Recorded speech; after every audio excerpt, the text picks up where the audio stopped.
राम राम दोस्तों अब हम यहाँ पे डिस्कशन करेंगे बैंक निफ्टी का। देखो दोनों में ही, चाहे आप निफ्टी 50 की बात करो, इधर निफ्टी 50 का चार्ट है और इधर बैंक निफ्टी का, दोनों की बात करो, भाई मार्केट ने आपको वन डायरेक्शनल मोमेंटम दिया, काफी बेहतरीन मोमेंटम दिया। लेकिन एक डर बना हुआ था बैंक निफ्टी में। किस लेवल का डर था? इस वाले जोन का, क्योंकि यहाँ पे 47,000 का एक राउंड लेवल था और यहीं पे आपका प्रीवियस डे लो भी था। ये लग रहा था कि भाई यहाँ पे मार्केट रेजिस्टेंस की तरह एक्ट कर सकता है। अगर ये रुकावट पार कर गया तो फिर आपको काफी बेहतरीन एक मोमेंटम मार्केट में देखने को मिल सकता है, क्योंकि फिर आपके लिए अगले रेजिस्टेंस ये वाला स्विंग बनता, क्योंकि यहीं पे आप देखेंगे इसका ब्रेकआउट मिलता है, ये वाला जोन आपके लिए रेजिस्टेंस बनता है, जो कि मार्केट ने अचीव करा के दिए। तो इसके बाद जब मार्केट ने ब्रेकआउट दिया तो यहाँ पे काफी बेहतरीन आपको पॉजिटिव मोमेंटम मिला और आपके लिए प्रीवियस डे लो के ब्रेकआउट वाले सेटअप ने भी काम किया और ट्रेडिंग डे हाई के ब्रेकआउट वाले सेटअप ने भी इजीली काम किया। अगर आप इन सेटअप्स के बारे में नहीं जानते तो नीचे डिस्क्रिप्शन में आपको एप्लीकेशन का लिंक मिल जाएगा। फिलहाल 75% का ऑफ चल रहा है।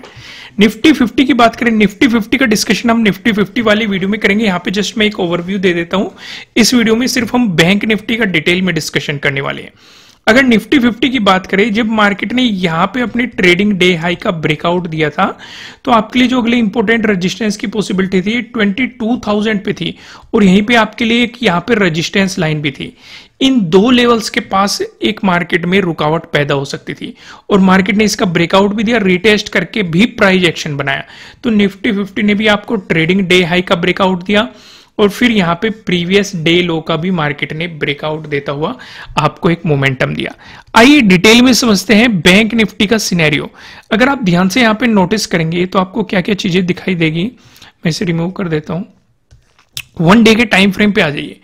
वन डे के टाइम फ्रेम पे अगर मैं आपको फिबोनाची लगा के दिखाऊं, चलो पहले फिबोनाची मैं आपको 2 आवर के टाइम फ्रेम पे लगा के दिखाता हूं।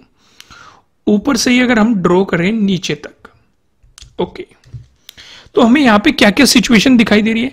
मार्केट ने ऊपर तो मोमेंटम दे दिया, लेकिन एक रुकावट यहां पे है 0.5 की और 0.618 की रुकावट यहां पे है और यहीं पे हमारा 48,000 का एक राउंड लेवल है।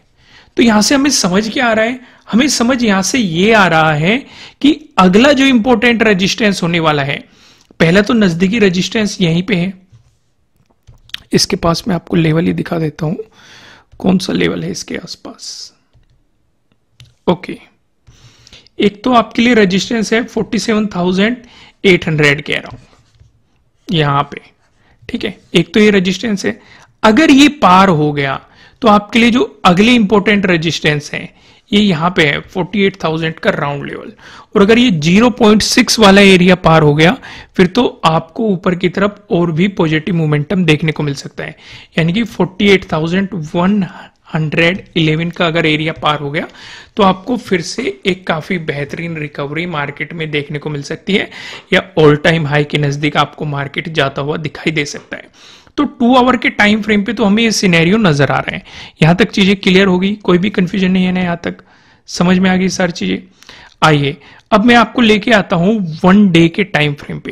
लेकिन वन डे के टाइम फ्रेम पे आने से पहले लॉजिक तो मैं आपको एक्सप्लेन कर ही चुका हूं कि आपको इस एरिया के ब्रेकआउट का इंतजार करना था, क्योंकि यहां पे 47,000 का एक इंपॉर्टेंट राउंड लेवल भी था और आपके लिए प्रीवियस डे लो भी था और मार्केट ने यहां पे आपके लिए एक प्राइस एक्शन भी बनाया, एक पैटर्न भी बनाया, जो 4 पैटर्न बता रखे हैं, ट्रायंगल वाले पैटर्न, ट्रेंड लाइन से मिलकर बना हुआ pattern, parallel pattern.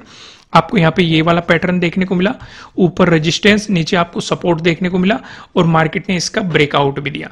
Situation clear होगी और यहां से आपको एक वन डायरेक्शनल मोमेंटम मार्केट में सीधे सीधे देखने को मिला। वन डे के टाइम फ्रेम पे क्या सिचुएशन नजर आ रही है?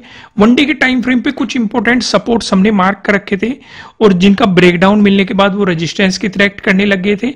तो अब मार्केट इस वाले रेजिस्टेंस जोन पे खड़ा हुआ है। लेकिन हमने 2 आवर के टाइम फ्रेम पे क्या देखा? एक तो नजदीकी यहां पे 47,800 के अराउंड एक 0.5 का लेवल है, इसका ब्रेकआउट होना जरूरी है। और दूसरा यहां पे 48,111 के अराउंड 0.618 का एरिया है। तो फिबोनाची के अकॉर्डिंग ये सिचुएशन नजर आ रही है। तो हम इसके लेवल के ब्रेकआउट का इंतजार करेंगे। यहां तक हम क्या करेंगे, कुछ छोटे छोटे मोमेंटम पकड़ेंगे।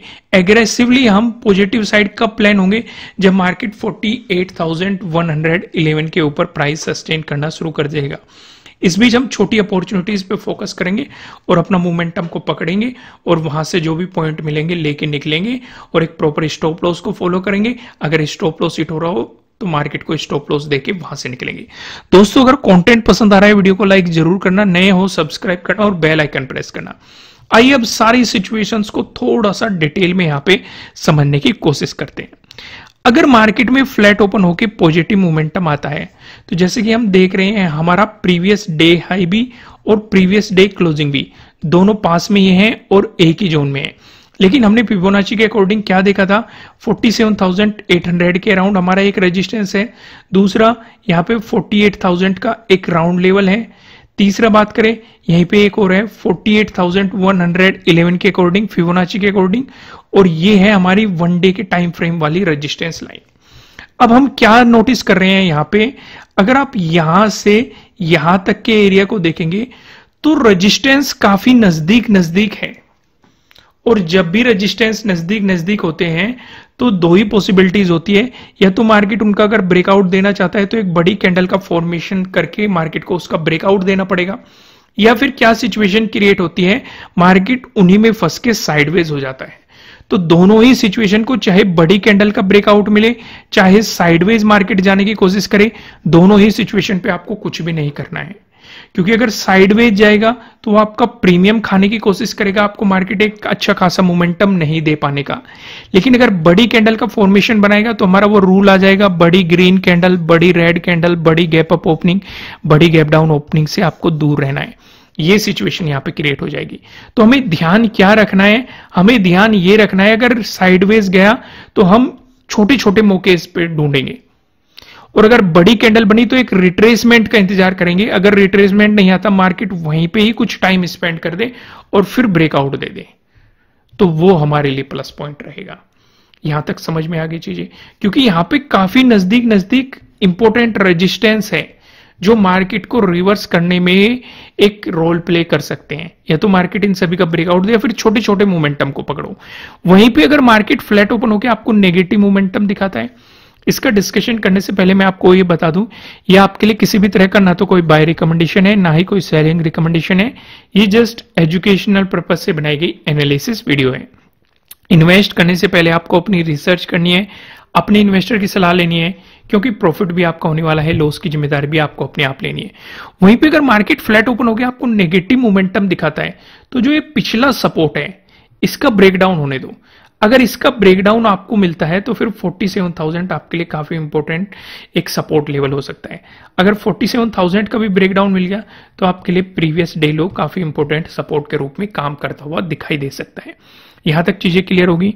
वहीं पे अगर हम अपना अगला डिसीजन करते हैं, अगर गैप अप ओपनिंग अगर आपको देखने को मिली तो उस सिनेरियो में क्या करेंगे, उस सिनेरियो में फिर से वही बात आती है, यहाँ पे 47,800 के अकॉर्डिंग एक रेजिस्टेंस है, फिर 48,000 का एक रेजिस्टेंस है, फिर यहीं पे आपका 48,111 का रेजिस्टेंस है, फिर यहाँ पे आपका ट्रेंड लाइन का रेजिस्टेंस है।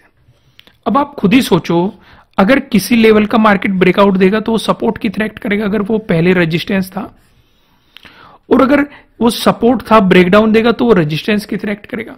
अब मान के चलो आपको यहां से और यहां के बीच में कहीं भी मार्केट गैप अप ओपनिंग दे दे, तो खुद सोचो जिन वो रेजिस्टेंस का ब्रेकआउट देगा वे सपोर्ट की तरह एक्ट करने की उनकी पॉसिबिलिटी बढ़ जाएगी।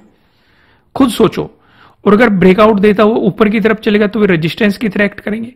तो बेहतर क्या है, अगर गैप अप ओपनिंग मिल गई तो तब भी आपको शांति से बैठ जाना है और ये मार्क करना है कि मार्केट या तो 48,000 से ऊपर निकले, कुछ प्लान करे, तो छोटे छोटे मौके ढूंढने आपको। कुल मिला के मैं आपको एक ही शब्द में अगर बात बताऊं, जब तक इस ट्रेंड लाइन का ब्रेकआउट नहीं मिलता तब तक आप किसी भी बड़े मौके पर फोकस नहीं करेंगे। या फिर मार्केट यहां से आप देखेंगे 48,000 के अगर आसपास मार्केट ने मोमेंटम देके वहां से अगर रिवर्सल लेता है तो आप प्रीवियस डे हाई और प्रीवियस डे क्लोजिंग तक के एक मोमेंटम को एक्सपेक्ट कर सकते हैं। वहीं पे अगर मार्केट ने दे दी आपको gap down opening, gap down opening के सिनेरियो में आप क्या करेंगे? गैप डाउन ओपनिंग के सिनेरियो में आप यहां पे प्लान करेंगे, जो ये पिछला सपोर्ट बना हुआ है इस सपोर्ट जोन पे आप फोकस करेंगे, यानी कि 47,400 के अराउंड। अगर मार्केट इसी के आसपास सपोर्ट लेके ब्रेकडाउन देता है तो नीचे आपके लिए इंपॉर्टेंट सपोर्ट 47,000, लेकिन अगर ऊपर की तरफ मोमेंटम देता है तो इस वाले जोन में आपके लिए दो रेजिस्टेंस बैठे हुए हैं, प्रीवियस डे हाई बैठा हुआ है और प्रीवियस डे क्लोजिंग बैठा हुआ है, तो आप इस वाले रेजिस्टेंस जोन पे फोकस करेंगे। तो दोस्तों वीडियो को लाइक करना, कमेंट करके मुझे बताना कि आपको एनालिसिस कैसे लग रहे हैं। स्कैल्पिंग के कोर्स पे भी और इंट्राडे स्ट्रेटेजी वाले कोर्स पे भी 75% का ऑफ चल रहा है। नीचे डिस्क्रिप्शन में आपको एप्लीकेशन का लिंक मिल जाएगा। इन छुट्टियों का फायदा उठाइए और अपनी लर्निंग को और भी ज्यादा स्ट्रॉन्ग कीजिए। ठीक है दोस्तों, फिर मिलते हैं किसी नेक्स्ट वीडियो में किसी अच्छे कॉन्टेंट के साथ। Thank you.